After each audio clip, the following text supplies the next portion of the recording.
سیاست کے معاملات جانے، ظالم اپنے ظلم کے انجام کو پہنچنے کے لیے تیار رہے، کفر کردار تک کے کافر اپنے کفر کے انجام کو پہنچنے کے لیے تیار رہے۔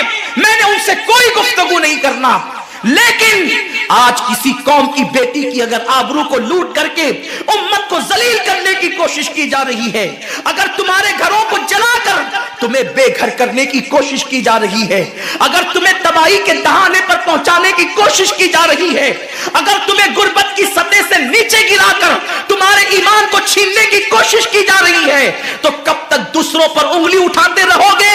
میری قوم کے جوانوں، اللہ کے حبیب نے آج سے 1450 سال پہلے تمہاری ذلت و رسوائی کا سبب بیان کیا۔ اقبال رونا روتے ہیں، وائے ناکامی متائے کارواں جاتا رہا، کارواں کے دل سے احساس زیا جاتا رہا۔ ماہ رمضان میں شراب کے اڈوں کو آباد کرنے والے، ماہ رمضان میں زنا کے اڈوں کو آباد کرنے والے، ماہ رمضان میں چھپ چھپ کر کھانے والے، ماہ رمضان میں اللہ اکبر اپنے ہاتھوں کی انگلیوں سے انٹرنیٹ کے جو ہے وہ بٹن کو چھیڑ کر کے زنا کے مناظر دیکھنے والے، اپنے ماں باپ کا دل دکھانے والے، لوگوں پہ ظلم کرنے والے، نماز کے اوقات میں بستر کی پہ سکون کی نیند سونے والے، دل کھول کر کان کھول کر اپنے ایمان کے کانوں سے، اپنی غیرت کے کانوں سے، اپنے دل کے کانوں سے میرے نبی کی اس حدیث کو سن لو۔ اللہ کے حبیب صلی اللہ علیہ وسلم فرماتے ہیں، میری امت کو اس وقت تک کوئی رسوا نہیں کر سکے گا، میری امت کو اس وقت تک کوئی ذلیل نہیں کر سکے گا جب تک امت ماہ رمضان شریف کا احترام کرتی رہے گی۔ حضرت ام ہانی نے پوچھا، یا رسول اللہ، ماہ رمضان شریف کا احترام کرنا کیا ہے اور رمضان شریف کا حق ضائع کرنا کیا ہے؟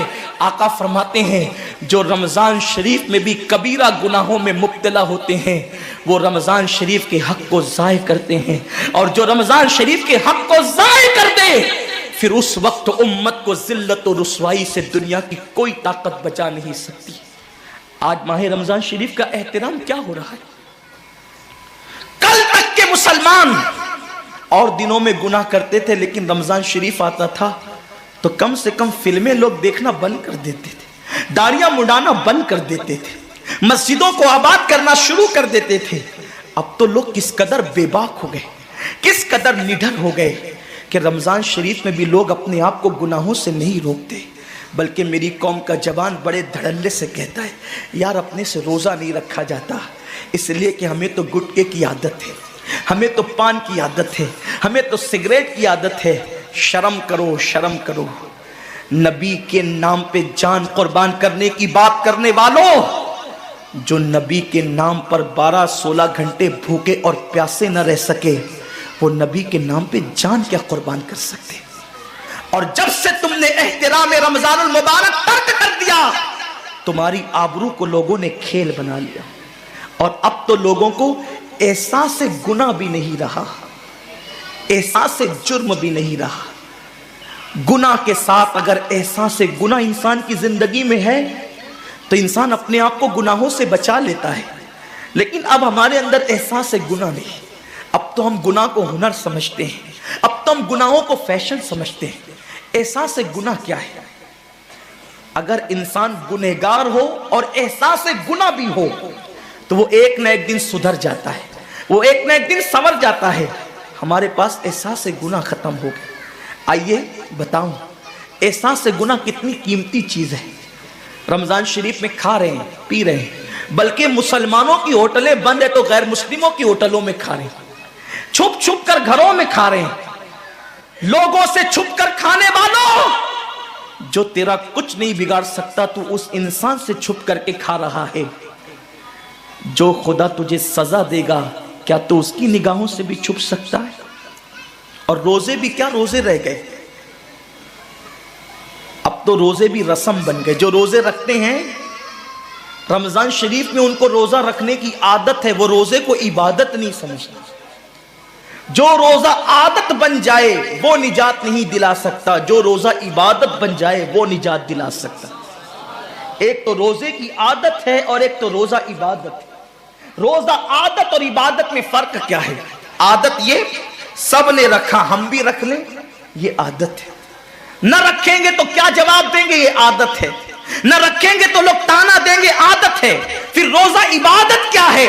روزہ عبادت یہ ہے کہ اللہ نے روزہ رکھنے کا حکم دیا ہے اور مصطفیٰ جان رحمت نے روزے کا حق یہ بتایا ہے. اگر تو روزہ رکھے تو صرف بھوکا پیاسا نہ رہے، بلکہ تیرا ہاتھ بھی روزے دار رہے، تیری زبان بھی روزے دار رہے، تیری آنکھ بھی روزے دار رہے، تیرا پیر بھی روزے دار رہے، تیرا کان بھی روزے دار رہے. کان روزے دار اس طرح کہ کان اللہ کے ممنوع کردہ چیزوں کو نہ سنے، ہاتھ روزے دار اس طرح ہاتھ اللہ کے منع کردہ کاموں کو نہ کرے، زبان روزے دار اس طرح کہ زبان اللہ کی ممنوع کردہ چیزوں کو ادا نہ کرے، پیر روزے دار اس طرح کہ پیر اس جگہ چل کر نہ جائے جہاں اللہ نے جانے سے منع کیا ہے. جب تو ان سارے اعضاء کو روزے دار بناتا ہے تو ایسے روزے کے معاملے میں میرا اللہ فرماتا ہے روزہ میرے لیے ہے اور میں ہی اس کی جزا ہوں. ہر عمل کی جزا جنت ہے، روزے کی جزا خدا کی ذات ہے.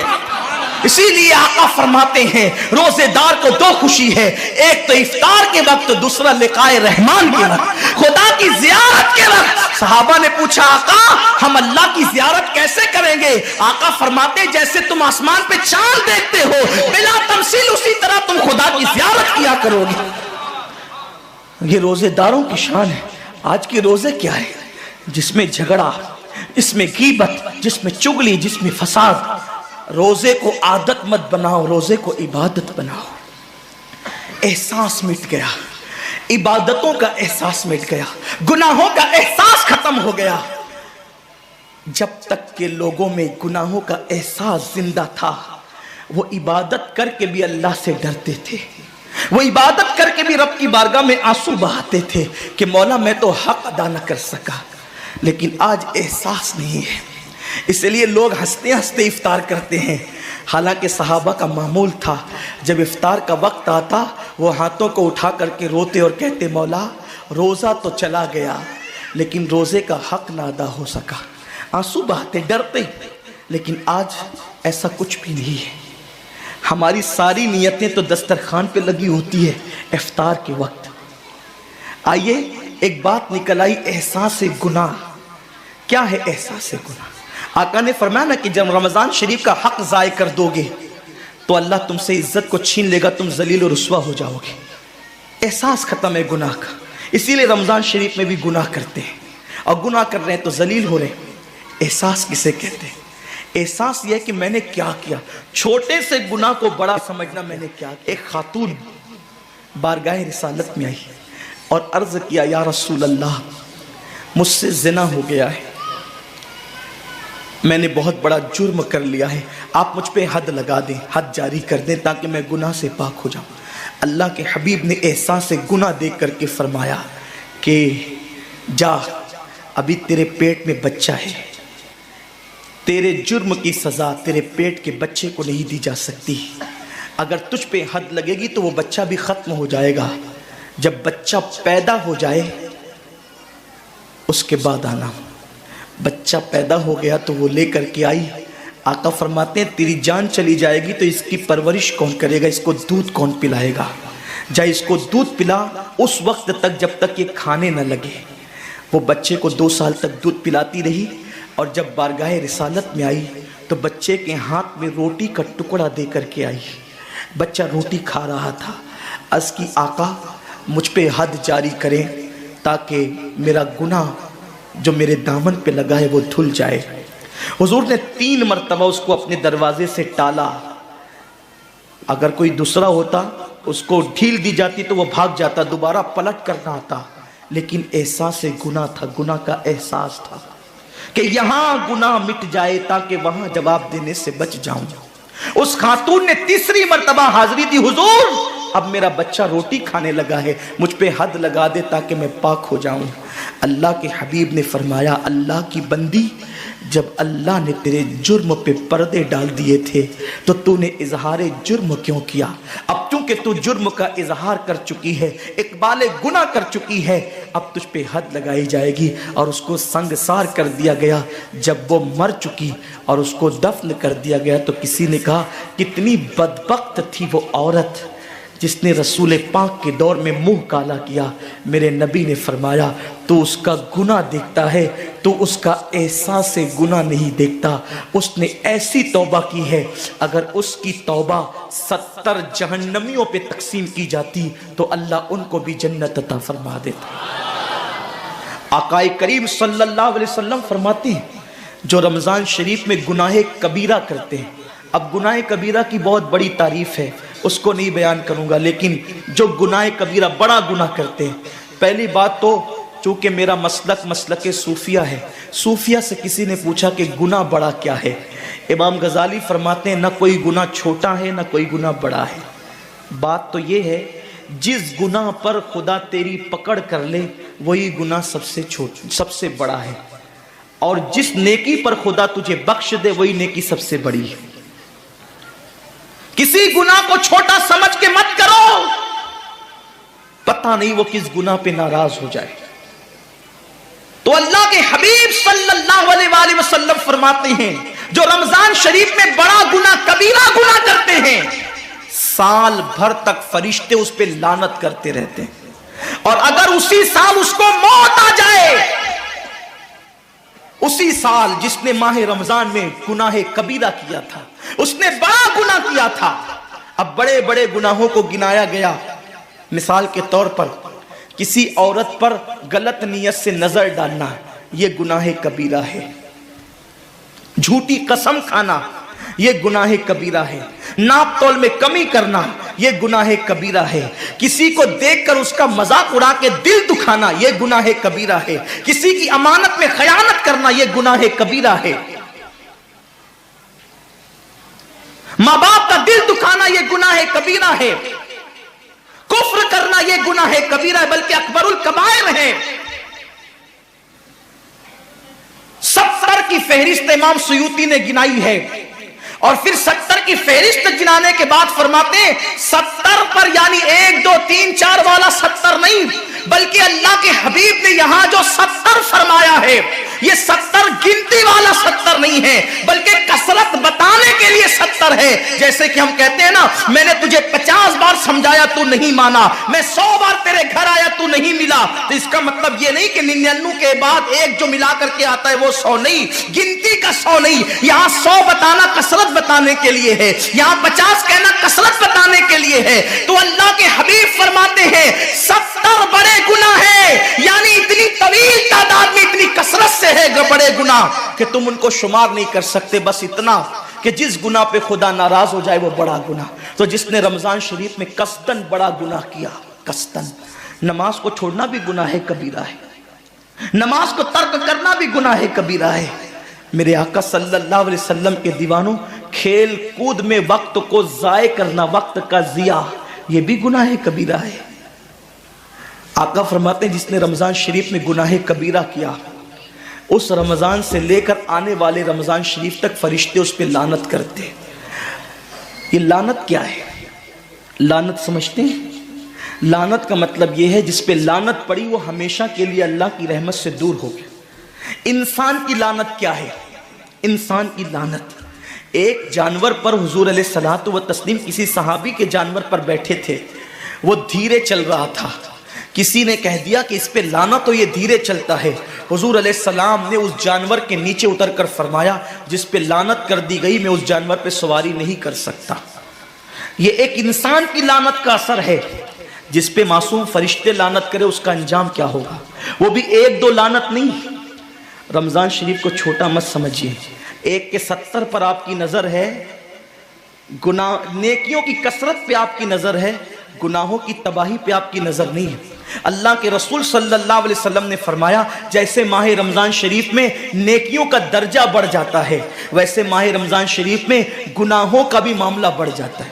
یعنی اگر رمضان شریف میں تم 1 گناہ کرو گے تو اور دنوں کے اندر جو گناہ کرتے تھے اب اس گناہ سے زیادہ تمہیں عذاب دیا جائے گا، کیونکہ آپ نے ماہ رمضان کی حرمت کو پامال کیا ہے، آپ نے ماہ رمضان شریف کی عزت کو پامال کیا ہے.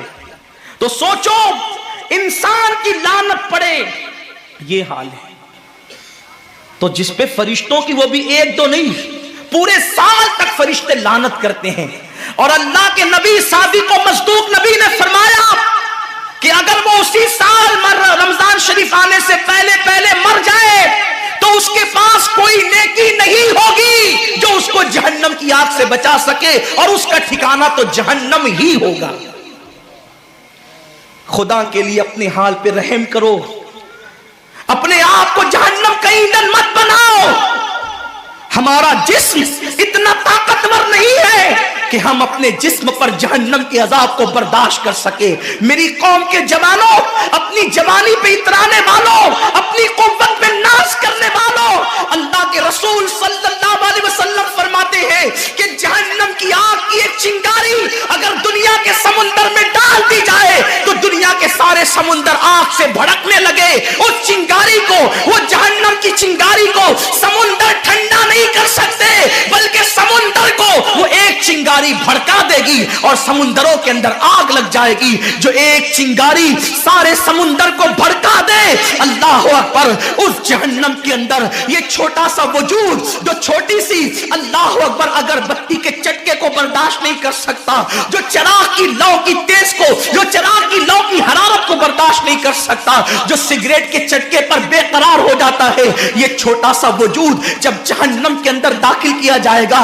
اس وقت اس وجود کا کیا ہوگا؟ میرے آقا مصطفیٰ جان رحمت فرماتے ہیں کہ جب پہاڑوں کو جہنم میں ڈالا جائے گا تو پہاڑ ایسے پگھلنے لگیں گے جیسے نمک کو پانی میں ڈالنے سے نمک پگھلنے لگتا ہے۔ میرے بھائیوں، خدا کے لیے اپنے حال پر رحم کرو، اپنے آپ کو جہنم کا ایندھن مت بناؤ۔ اللہ اکبر، تراویح کے وقت میں پیر پھیلا کر محلوں میں بیٹھنے والوں، روزوں کے وقت میں چھپ چھپا کر کھانے والوں، اللہ کی غیرت کو چیلنج مت کرو۔ اللہ کے حبیب نے فرما دیا کہ جو گناہ کبیرہ رمضان شریف میں کرے گا سال بھر فرشتوں کی لعنت ہوگی۔